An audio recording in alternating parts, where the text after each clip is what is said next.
Two Kings, Two Loves, a history of romantic devotion and royal duty.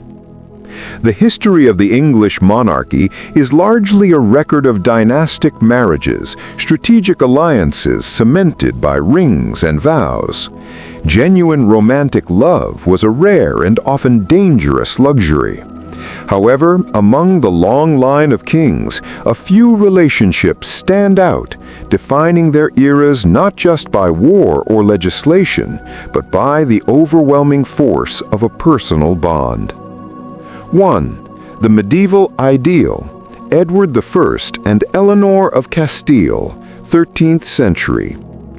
The story of King Edward I, reigned 1272 to 1307, and his first wife, Eleanor of Castile, is perhaps the greatest medieval example of a royal marriage that transcended political necessity to become a deep, enduring partnership. The arranged alliance.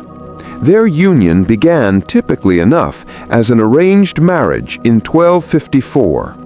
Edward, heir to the English throne, was only 15, and Eleanor was 13. She was a Spanish princess, her wedding a crucial diplomatic move to secure English claims in Gascony. In the context of medieval kingship, love was merely a hoped-for bonus. Power and progeny were the mandates. A partnership of loyalty. What followed, however, was a striking departure from the norm. Edward and Eleanor were almost inseparable during their 36-year marriage. Unlike most queens who remained in England while their husbands campaigned, Eleanor traveled extensively with Edward. She accompanied him on his 10-year crusade to the Holy Land, a remarkable commitment for a queen consort.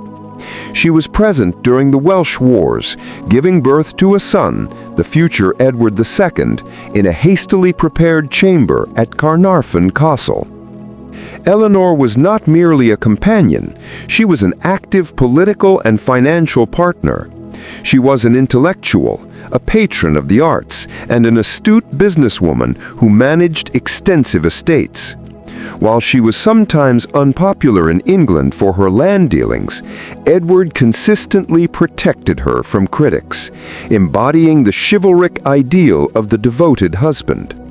Their relationship came to symbolize the medieval notion of amour courtois, courtly love, not in the illicit sense, but as a noble, faithful, and public display of mutual devotion between a knight, the king, and his lady, the Queen. The enduring monument of grief. The depth of Edward's feeling became most evident upon Eleanor's sudden death in 1290. Edward was utterly devastated. Chroniclers record that his senses were utterly confounded by grief. He postponed all state business for 3 days and immediately decided to commemorate his wife in a manner unprecedented in English history. As Eleanor's body was transported from Harby, Nottinghamshire, to Westminster Abbey for burial, Edward ordered the erection of a magnificent memorial cross at every place the cortege rested overnight. 12 elaborately carved crosses, known as the Eleanor crosses, were built along the 180-mile route from Lincoln to Charing Cross in London. The latter's name is a corruption of Chère Reine, or Dear Queen. These monuments were the physical manifestation of the king's personal, inconsolable grief, cementing their story as the medieval standard for royal love. Edward would not remarry for 10 years, and even then he ensured he was buried next to Eleanor, a promise kept in stone. 2. The modern scandal. Edward VIII and Wallis Simpson, 20th century.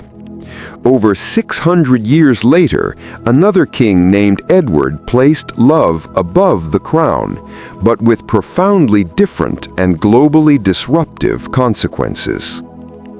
The King and the American Divorcee. King Edward VIII was a charismatic but restless figure who, while Prince of Wales, became infatuated with Wallis Warfield Simpson, an American socialite who had already divorced one husband and was pursuing a divorce from her second. Wallis was everything the traditional British establishment was not. She was sharp, irreverent, and, most crucially, twice divorced, with both former husbands still living. This was the era of the early 20th century, where the Church of England, whose head the king was, strictly opposed the remarriage of divorced persons. The idea of a twice-divorced American becoming queen was politically, morally, and constitutionally impossible for the British government, the Dominions, and the public. Love versus the crown.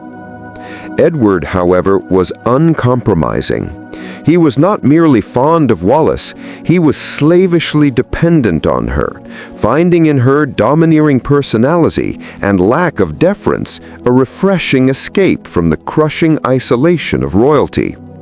As the constitutional crisis deepened in 1936, Prime Minister Stanley Baldwin presented the king with three choices: give up Wallis, marry Wallis against government advice, risking the ministry's resignation and a general election, or abdicate. Edward initially proposed a morganatic marriage, where he would remain king but Wallis would not become queen, but this was too rejected. Finally, Edward made his choice. On December 10, 1936, he signed the Instrument of Abdication. 2 days later, in a famous radio address, the newly styled Duke of Windsor spoke to the nation. "I have found it impossible to carry the heavy burden of responsibility and discharge my duties as king as I would wish to do without the help and support of the woman I love." The exile of affection. Edward VIII became the first and only English monarch to voluntarily surrender the throne for love. His brother, George VI, ascended, changing the course of the royal house of Windsor forever. Edward and Wallis married 6 months later in France. The subsequent decades were spent in a pampered but largely aimless exile. They were perpetually socialites, traveling between Europe and America, shunned by the royal family, and denied the dignity and purpose of their former lives. While their relationship was a triumphant choice of personal desire over public duty, history views the affair as a profound failure of responsibility, though it stands as the definitive modern romantic tragedy of the crown.